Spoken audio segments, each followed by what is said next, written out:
Alors maintenant qu'on a passé un peu en revue l'histoire de la sclérose en plaques, on va accueillir sur scène Zineb El Yamani, à qui je crois qu'on doit en partie l'organisation de la soirée de ce soir. Donc bravo pour l'initiative. Alors rapidement, Zineb est étudiante chercheuse à la maîtrise au Minilab, qui est un lab d'imagerie médicale et de neuroinformatique à la faculté des sciences. Le pourquoi du comment elle a organisé cette soirée aujourd'hui, je pense que c'est parce qu'elle est passionnée par l'amélioration de la vie des patients atteints de sclérose en plaques. Et elle s'engage dans la recherche, donc comme je l'ai dit, sous la supervision du professeur François Réau. Et elle se spécialise dans la connectivité cérébrale. Sans plus tarder, je lui laisse la parole. Zineb, c'est à toi.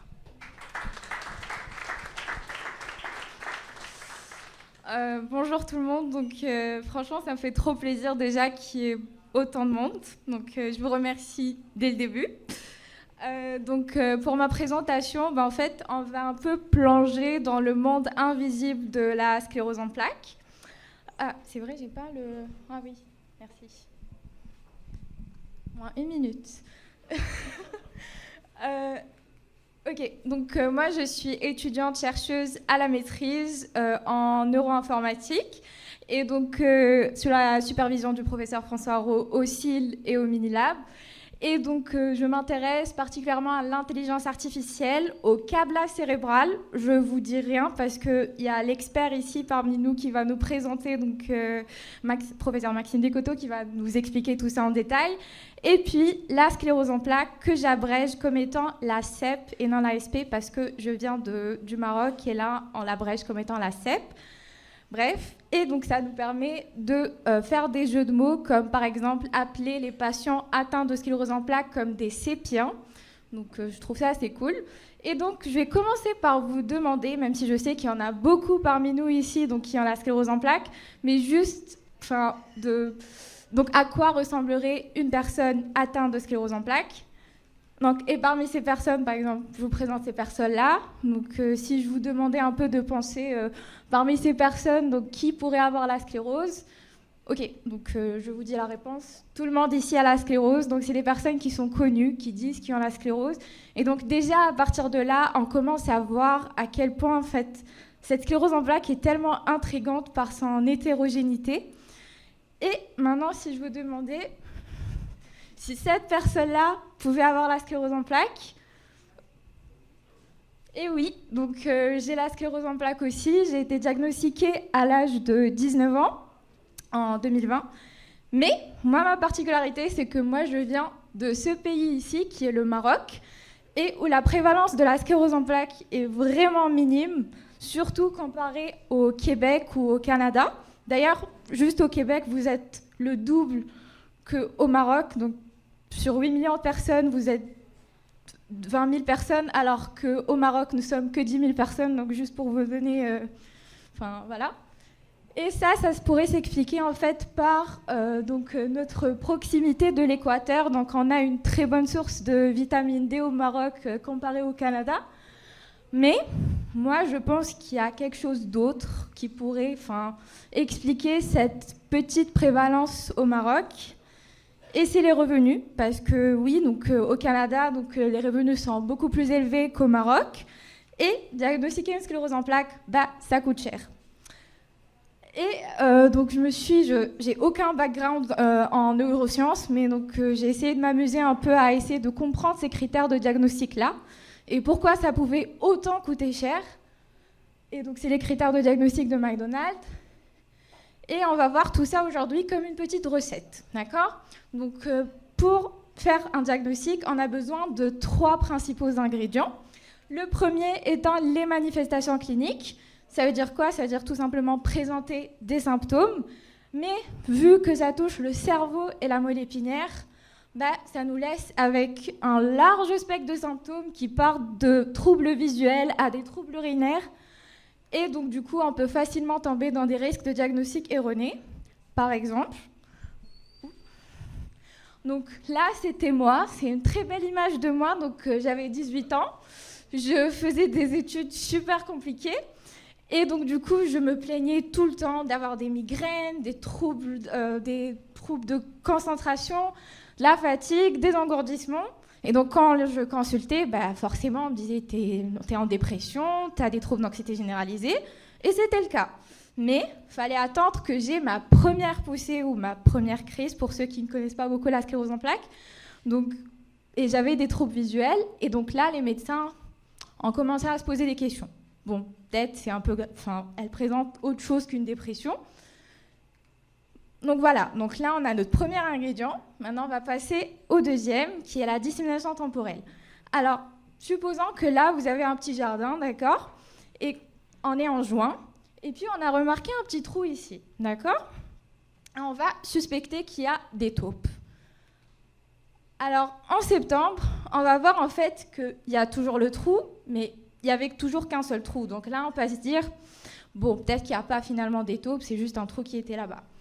Par contre, si on remarque l'apparition d'un deuxième trou en septembre, là, on va se dire, bon, peut-être que finalement, il y a des taupes. Et c'est exactement pareil dans le cerveau. Donc, quand on veut diagnostiquer une IRM, une sclérose en plaques, en juin, par exemple, vous voyez, là, il y a une petite tache blanche. D'accord ? En juin, on avait une petite tache blanche. Et puis là, en septembre, on a une nouvelle tache. Donc là, il y avait l'ancienne tache. Là, il y a la nouvelle tache. Là, on dit, oui, il y a dissémination temporelle. Ou ça peut se manifester par une nouvelle poussée. Par exemple, là, moi, j'avais eu une nouvelle poussée avec des troubles moteurs. Et donc là, on se dit, OK, ça évolue dans le temps. Donc, on a la dissémination temporelle.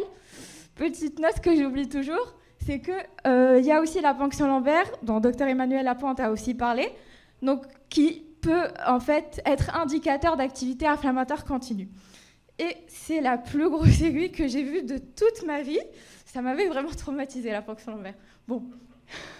Puis après, donc, la dissémination temporelle, donc il nous manque la dissémination spatiale. Et ça, qu'est-ce que ça veut dire, en fait, si on reprend le même jardin, donc avec les deux trous qu'on avait trouvés tout à l'heure. Maintenant, supposons en fait que ces trous n'étaient pas si proches et finalement qu'ils étaient plus éloignés. Là, ça voudrait dire que peut-être que finalement, il y a un petit tunnel à l'intérieur et que ces taupes se déplaçaient à l'intérieur des tunnels. Donc là, en fait, cette dissémination spatiale va nous permettre de dire que finalement, peut-être qu'il y a vraiment des taupes et c'est pas le chien des voisins qui s'est juste amusé à creuser des trous dans le jardin. Bref. Et c'est la même chose un peu dans le cerveau pour diagnostiquer une sclérose en plaques. Là, on avait comme un peu des taches dans la partie supérieure, donc le cerveau. Et puis là, on trouve aussi des taches sur la moelle épinière. Et donc là, on dit aussi il y a une dissémination spatiale.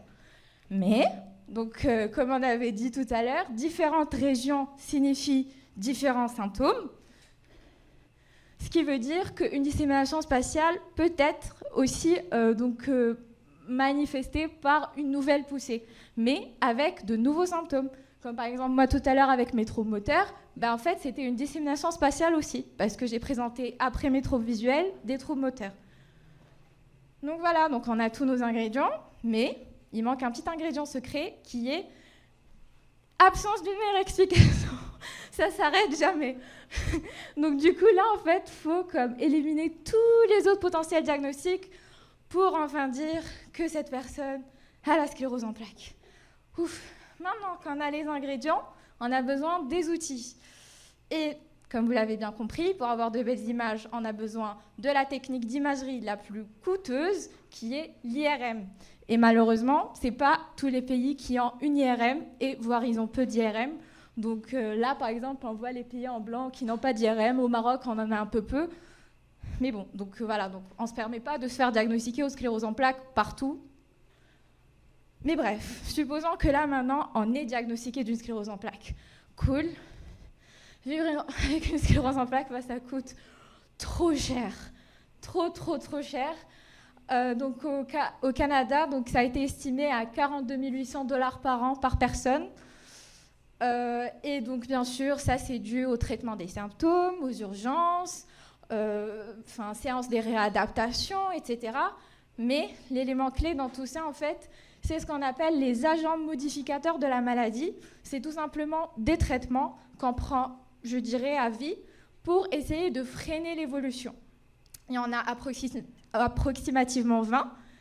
Et ces traitements-là coûtent entre 20 000 $ à 40 000 $ par an par personne. Donc Moi, quand j'ai su la première fois donc à quel point c'était cher, vraiment j'étais choquée, je ne m'y attendais pas du tout.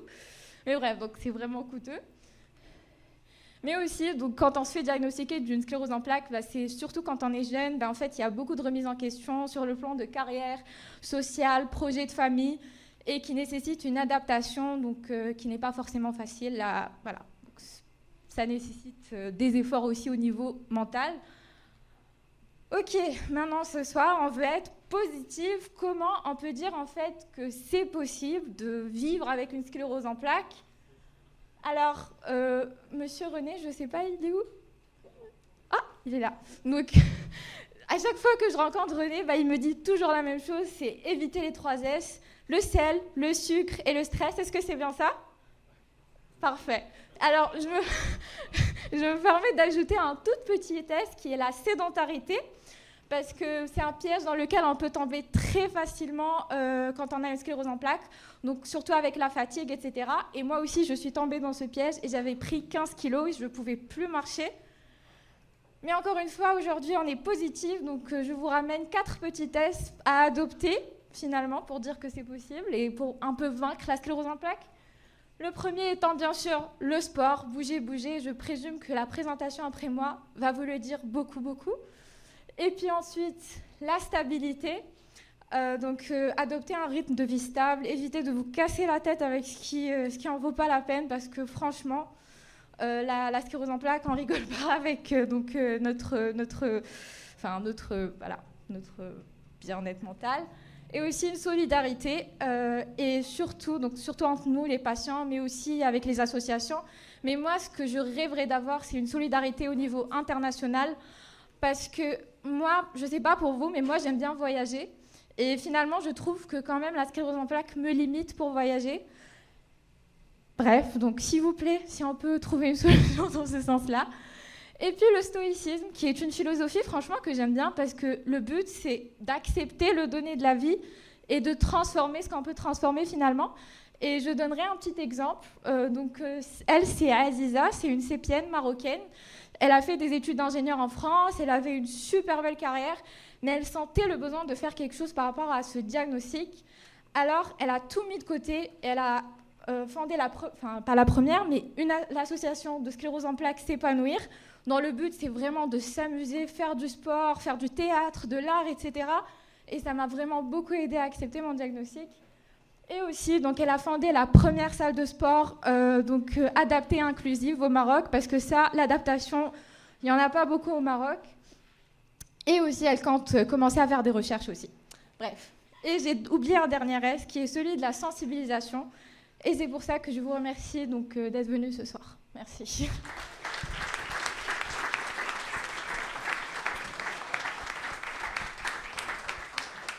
Merci beaucoup Zineb pour cette présentation, pas mal sur les défis finalement de la sclérose en plaques. Est-ce qu'il y avait des questions dans la salle pour Zineb? Encore une fois, n'hésitez pas, on aura peut-être le temps pour 2 questions cette fois-ci, mais encore une fois, elle reviendra à la fin des présentations. Oui, Benoît.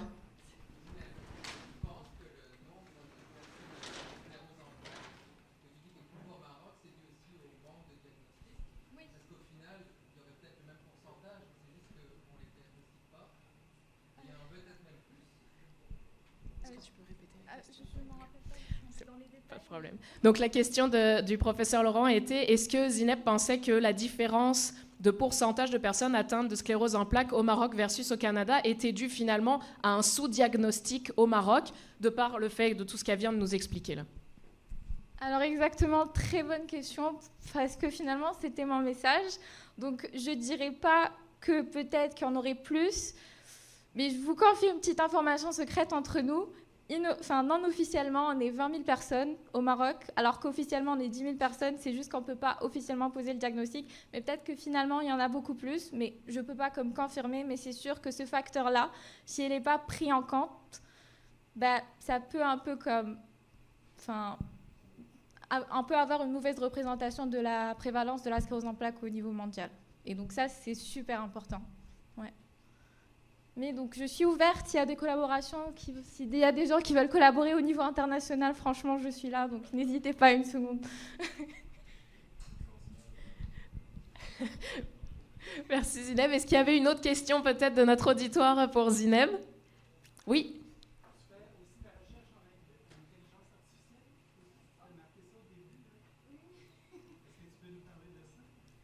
Donc la question était, Zineb a mentionné qu'elle travaillait sur l'intelligence artificielle dans sa recherche aussi. Est-ce qu'elle peut nous en dire un peu plus?